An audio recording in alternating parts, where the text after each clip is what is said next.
The 10th of May 1940, approximately 8 months after the outbreak of the Second World War, Nazi Germany launches its invasion of the Netherlands as German bombers target military airfields and barracks surrounding The Hague.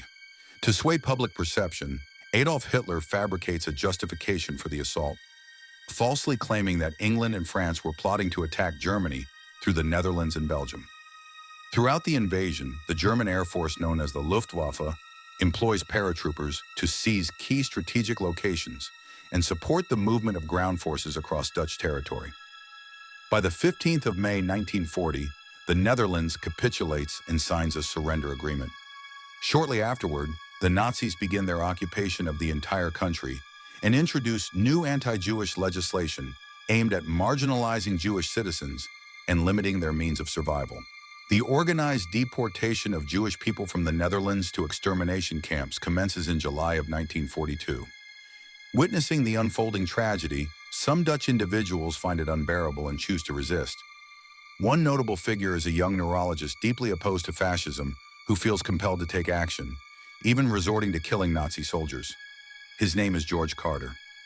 George Carter was born on the 25th of June 1910 in the town of Zutphen within the Netherlands. From a young age, George showed intelligence and seriousness. He dedicated himself to his studies and, after completing his basic education, he decided to devote his life to the field of medicine. He embarked on his medical education he attended the University of Groningen and later continued his studies in Heidelberg, Germany, as well as in Leiden, the Netherlands. In the year 1937, he graduated from Leiden. During his time in Germany, George Carter met a German woman named Elizabeth Scott. They married and had 2 children together. George's professional path as a neurologist first brought him to Leiden and afterward to The Hague. Even before the outbreak of the Second World War, his convictions led him toward public engagement. Initially, he joined a socialist party and subsequently became a member of the Communist Party of the Netherlands. He contributed articles to the party's publication and gave talks on the dangers posed by fascism, while also advocating against racism. His opposition went beyond writing, as he actively resisted Nazism. He assisted in smuggling communists out of Nazi Germany and traveled to Spain when the Spanish Civil War started in 1936. Serving as a neurologist, he volunteered with a medical team to support the Republican forces fighting against fascist groups later commanded by Spanish dictator Francisco Franco. In Spain, he treated the injured and returned with accounts of harsh brutality and remarkable bravery that only intensified his abhorrence of fascist ideology. In 1938, he published a book that denounced racism and warned about the risks of political apathy. The Second World War began on the 1st of September 1939 when Nazi Germany invaded Poland. In May of the next year, Germany launched an attack on the neutral Netherlands. Within hours, crucial developments unfolded. Positions were being attacked, causing confusion among both soldiers and civilians. Rotterdam, a major port city, became a key focus. As German forces advanced, the Dutch government attempted to negotiate, but the Germans insisted on complete surrender. On the 14th of May 1940, in a bid to end Dutch resistance, German bombers carried out a devastating air assault on Rotterdam's city center, igniting massive fires and causing hundreds of deaths. Thick smoke spread for miles and the devastation stunned the nation. Faced with the threat that cities such as Utrecht and Amsterdam might suffer similar destruction, Dutch Commander-in-Chief General Henry Wilson chose to surrender the very next day. Queen Wilma and the Dutch government had escaped to London a few days earlier to continue resisting Nazi Germany from abroad. Only the province of Zeeland held out a bit longer before it was also overtaken. With the surrender finalized, the Netherlands entered German military control. Life changed rapidly as German troops patrolled the streets, strict curfews were enforced, and public assemblies were tightly regulated. Throughout the occupation, the authorities targeted Jewish residents, political dissidents, and anyone believed to oppose Nazi rule. Many Dutch citizens experienced deep shame and shock that their neutral country had fallen so swiftly, while some still hoped for a different outcome. As the war neared its end, many began contemplating ways to challenge the new rulers. In this climate of shock and fear, with the Netherlands swiftly coming under German military control almost overnight, George Carter felt more resolute than ever that he could not remain passive. The rapid downfall of Dutch defenses in the devastating bombing of Rotterdam convinced him that the Nazis would go to any lengths to crush the nation's spirit. For a man already dedicated to opposing fascism, the surrender on the 15th of May 1940 was not simply a military loss. It was a profound moral test. While many sought to adapt or held on to hope that life would eventually return to normal, he recognized clearly that occupation would only serve to strengthen the Nazi grip. Just a few days after the country's capitulation, on the 17th of May 1940, he participated in a covert meeting of Communist Party members in The Hague to explore ways of rebuilding underground resistance efforts. He realized that with Queen Wilma and the government operating in exile, no legitimate Dutch authority remained to safeguard freedom within the nation's borders. From that point forward, Carter believed it was the responsibility of ordinary citizens to oppose occupation by any means possible. The collapse of the Netherlands transformed him from a respected neurologist into a committed resistance leader who was ready to risk everything to fight the forces that had reduced his country to an occupied land. Thus, George Carter became actively engaged in resistance operations, marking the start of his courageous efforts. The attempt to capture him by the Nazi security forces occurred on the 2nd of September 1941. Nevertheless, George Carter was tipped off in time, went into hiding, and carried on with his resistance work. In 1942, George collaborated with the resistance network named CS6, after the address Corellestraat 6 in Amsterdam, which served as the residence and meeting place for several members. CS6 focused on collecting military intelligence and organizing assassinations of prominent Dutch collaborators with the Nazi regime. George Carter also cooperated closely with non-communist resistance factions. He planned to send photographs of German defenses along the Dutch coastline to the Dutch government in London through these groups. Unfortunately, the courier from the resistance turned out to be Anton van der Waals, a German double agent, who gave the film not to the government in exile, but directly to the German authorities.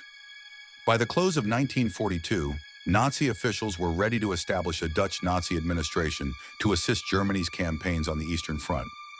The Germans thought that by installing loyal Dutch officials and using terror among the local people, they could prevent any uprising in occupied Netherlands.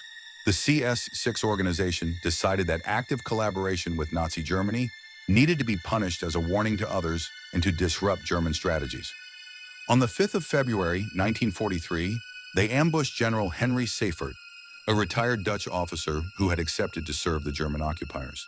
George Carter was a fascinating figure.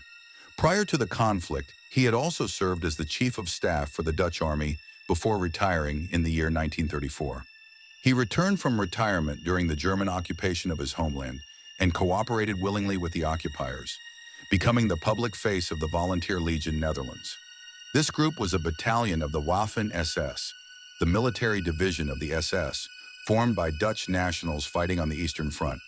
With the consent of the Dutch government in exile, on the evening of February 5, 1943, after responding to a knock at his front door in The Hague, Carter was shot twice by the student Jan Verloon, who was accompanied by Elizabeth Scott on this mission. Carter succumbed to his injuries in hospital the following day.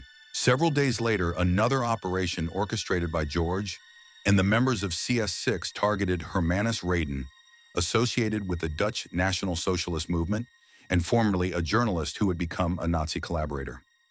Reden sustained severe injuries and passed away in August 1943. His wife Wilma was also killed during this attack. These actions sparked outrage among the German authorities, who responded with a series of violent reprisals. Nazi execution squads alongside Dutch collaborators commenced systematic killings of notable civilians, ex-soldiers, medical professionals, and clergy accused of supporting the resistance movement. Instead of breaking the spirit of the populace, these cruel retaliations fueled deeper resentment and intensified hatred toward the occupation forces. However, the Germans achieved one important success: they captured George Carter. On the 19th of February 1943, George was scheduled to meet with a fellow communist resistance member in Delft near The Hague. Their objective was to plan the simultaneous arson of all employment offices across the Netherlands to disrupt the forced labor deportation of Dutch men to Nazi Germany. Unfortunately, German security had already apprehended the other resistance fighter, and during their search, they found a note about the meeting in his notebook. Right on schedule, George entered the cafe only to be immediately arrested by the Germans and escorted to a car stationed outside displaying counterfeit license plates. Waiting inside was an agent from the SD, the intelligence service of the Nazi Party. As they climbed into the vehicle, a fight erupted. George managed to draw a pistol from his jacket pocket and fired, severely injuring the German agent. The car sped away, leaving behind a small bloodstain on the street. During a subsequent search, the SD discovered a notebook containing records of a planned meeting with the communist resistance fighter Lucas Spohr later that day. George agreed to cooperate by attending the meeting. The rendezvous took place in a coffeehouse in The Hague. There, SD officer Johannes Hoffmann exited the car and proceeded toward the cafe, located a short distance from the street. Although George had his hands cuffed, he managed to pull out a pistol and shot another SD officer in the leg. He quickly jumped out and tried to run away but was soon caught. They placed him in the car, and as it started moving, 4 armed men rushed out from the cafe. The vehicle drove on, and when George Carter was commanded to exit, he managed to take out another pistol and fired a shot at his chest. However, the bullet bounced off. After this intense struggle, Carter was taken in for questioning. In that moment, he made his final choice to give up his life rather than risk revealing any secrets of the resistance to the Nazis. On the 21st of February, 1943, while being interrogated by the German security service inside a small room and left alone, the 32-year-old Carter jumped from a third-floor window. Despite still being handcuffed and tied to the chair, he leapt out. Upon hitting the ground, he fractured his skull and passed away after several hours. Though he died young, he remains honored as one of the greatest heroes of the Dutch resistance during the Second World War. Thank you for watching the World History Channel. Please like, subscribe, and hit the bell icon so you never miss our future videos.